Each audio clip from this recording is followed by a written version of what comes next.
Bonjour à tous et bienvenue sur ce nouveau tutoriel Blender qui va être destiné à vous montrer comment on éclaire une scène 3D. Pourquoi donc le lighting? Parce que c'est une composante essentielle si vous voulez mettre en valeur votre objet 3D. C'est ce qui va différencier une image plate et sans intérêt d'une image qui va marquer les esprits et qui aura une ambiance propre. Donc c'est vraiment très important.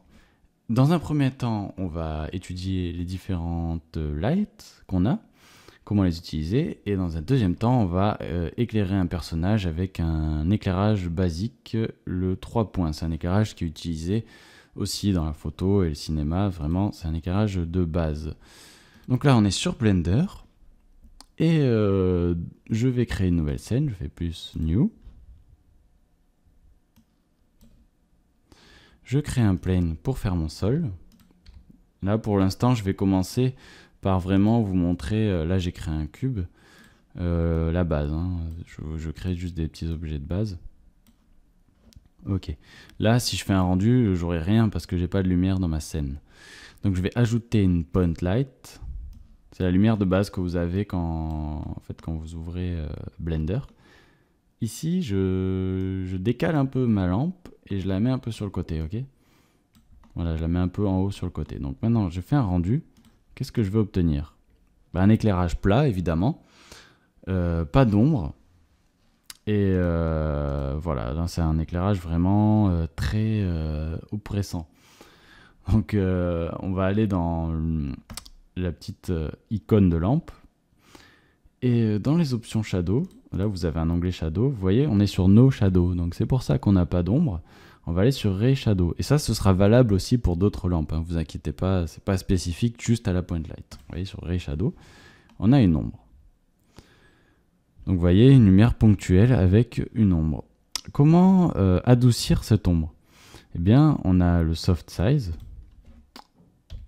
Je vais me mettre à 3. Et là, il se passe rien. Pourquoi? Parce que dans les samples, on n'est qu'à 1. Et en fait, l'échantillonnage est trop faible. On va devoir se mettre à 6 au minimum. Vous voyez, ici, on a du grain. En fait, plus vous augmentez le soft size, et plus vous devrez augmenter les samples. Et honnêtement, je vous conseille de ne pas vous mettre à plus de 6. Et un soft size, ne pas exagérer non plus. En fait, vous n'avez pas vraiment besoin d'adoucir à ce point-là quand même l'ombre.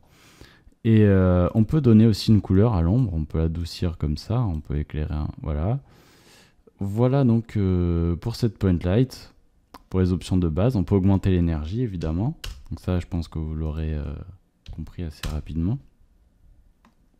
Voilà, là, juste avec une lumière, on a une ombre déjà. Donc forcément, il n'y a qu'une source de lumière, donc c'est vraiment violent, très contrasté. Et mais là, pour l'instant, on va rester là avec la point light. On supprime. Et on va passer à la sunlight. La sunlight, c'est une lumière infinie, c'est-à-dire que peu importe l'endroit où on la pose, ce qui va compter, ça va être la rotation de la lampe. Vous pouvez la mettre sous votre objet, peu importe, c'est une lumière infinie qui va éclairer de manière uniforme toute votre scène. Vous voyez, c'est vraiment uniforme. Là, pareil, vous n'avez pas d'ombre parce qu'il faut aussi cliquer sur Ray Shadow. Vous avez une ombre, etc. Le soft size, on va le mettre à 2. Le sample à 6, etc. D'ailleurs, on peut même mettre à 4. On va aller jusque là. Ça consomme pas énormément parce qu'on est sur le moteur de rendu de base de Blender. Et maintenant qu'on a ça, on peut aussi voir qu'il y a des options. On peut rajouter un ciel. Ça nous fait en fait un environnement de base à 360 degrés. Et on peut ajouter une atmosphère. C'est ce qui va donner aussi une ambiance à notre scène. Ça, c'est pour les rendus vraiment de base. Donc si on augmente la turbidity, on va se retrouver en fait avec une atmosphère vraiment dense. Voilà. Donc ça, c'est pour la sunlight. C'est vraiment pratique pour éclairer les scènes d'extérieur. Là, je l'ai un petit peu trop tourné. Voilà. Ça va être vraiment pour les scènes d'extérieur, en fait, pour avoir un éclairage unifié. C'est ce qu'on va utiliser. Donc maintenant, on va passer à la spotlight qui est aussi très intéressante.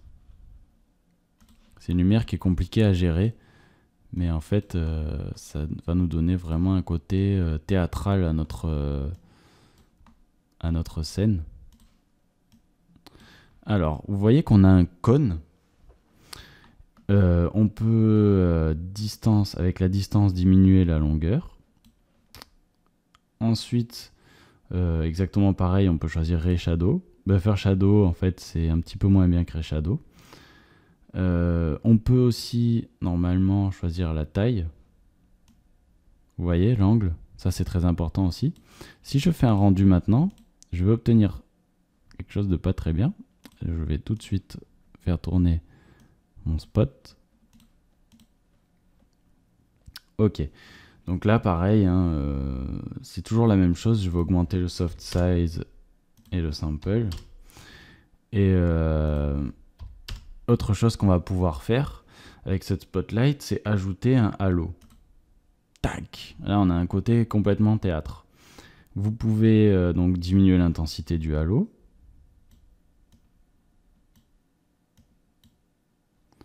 Le blend, vous pouvez changer le blend en fait. Plus vous augmentez le blend et plus vous aurez un bord vraiment soft. Voilà. Et toujours pareil, hein, la size. Voilà. Donc ça, c'est pour le spotlight. C'est vraiment une lumière qui est très pratique.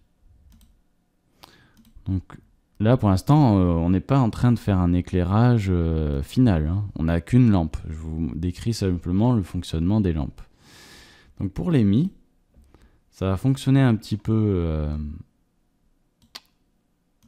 En fait, ici, vous n'avez pas le Ray Shadow.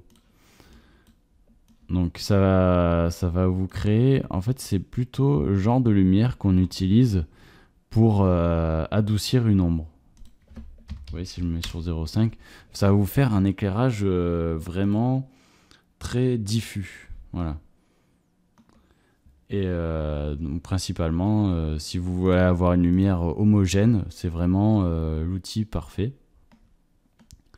Donc la lumière AMI, pardon. Je vais passer rapidement sur celle-ci parce que voilà, très sincèrement, moi j'utilise principalement les spotlights, le sun et la point light. La area est très pratique aussi, ça m'arrive de l'utiliser. C'est un peu comme une sun, seulement vous voyez ici vous avez une représentation. Voilà, vous voyez là c'est un peu trop puissant, je peux diminuer l'énergie. En fait là normalement si vous éloignez votre lampe, eh bien vous avez une diminution de l'intensité de la luminosité. Donc après il y a tout un tas d'options, la distance, c'est toujours très bien d'utiliser cette lampe parce que ça va vous donner un éclairage qui n'est pas comme la point light, un éclairage diffus. Ah, vous avez Ray Shadow aussi, vous pouvez également mettre les ombres, les samples, et voilà, ça fonctionne en fait à peu près comme les autres lampes. Sauf qu'ici, on n'a pas de soft. Parce qu'en fait,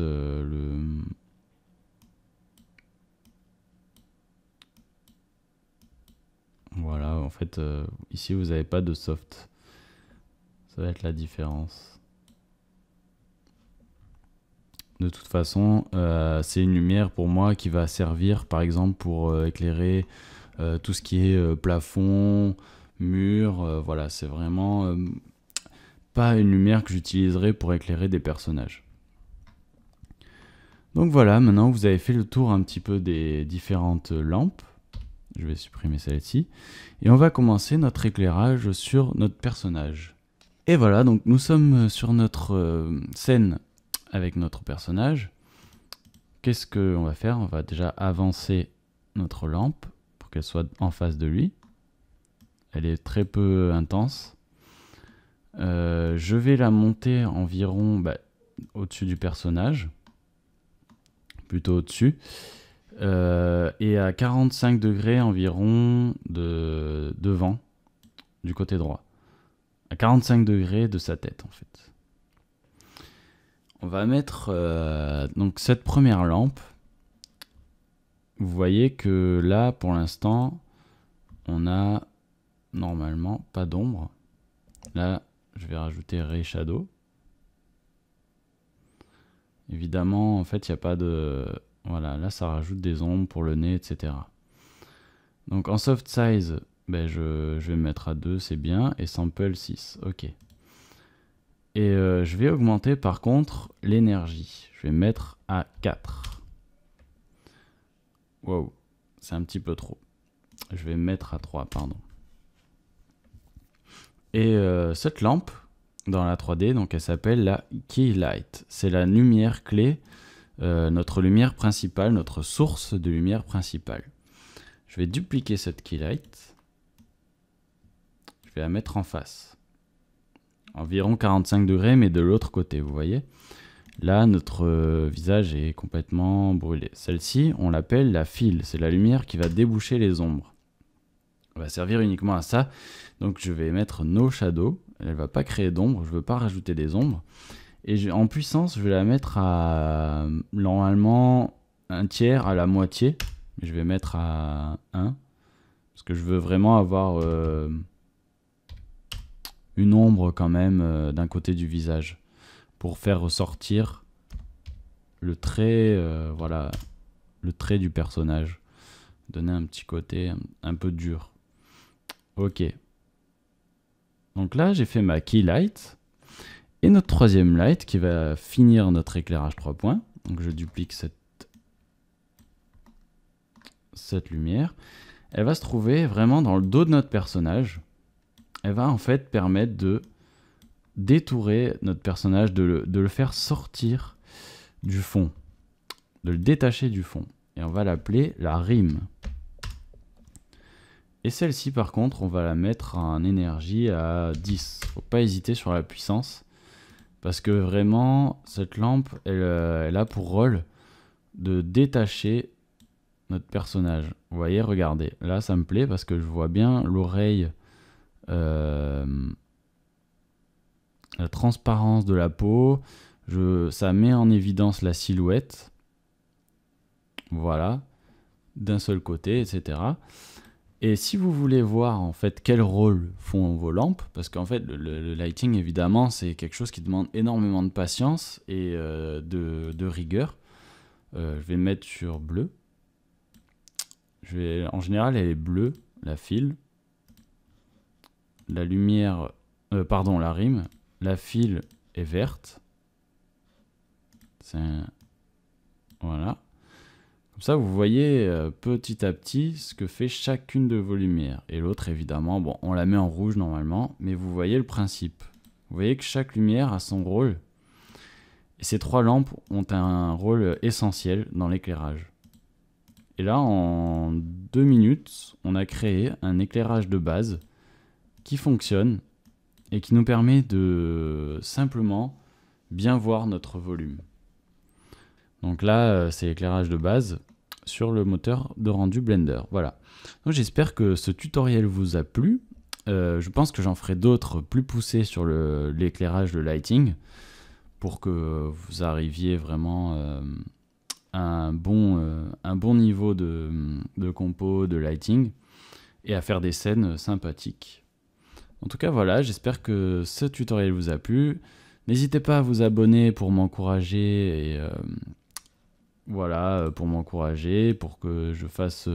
si vous avez des questions à me poser ou des suggestions de tutoriels, etc., n'hésitez pas. En tout cas, pour moi, c'est bon. Et je vous dis à la semaine prochaine pour un prochain tutoriel qui, je pense, cette fois, sera consacré à Unity. Ce sera une méthode que j'ai très peu vue et qui nous permettra de réaliser un environnement sympathique. Voilà. Donc merci à vous et à bientôt.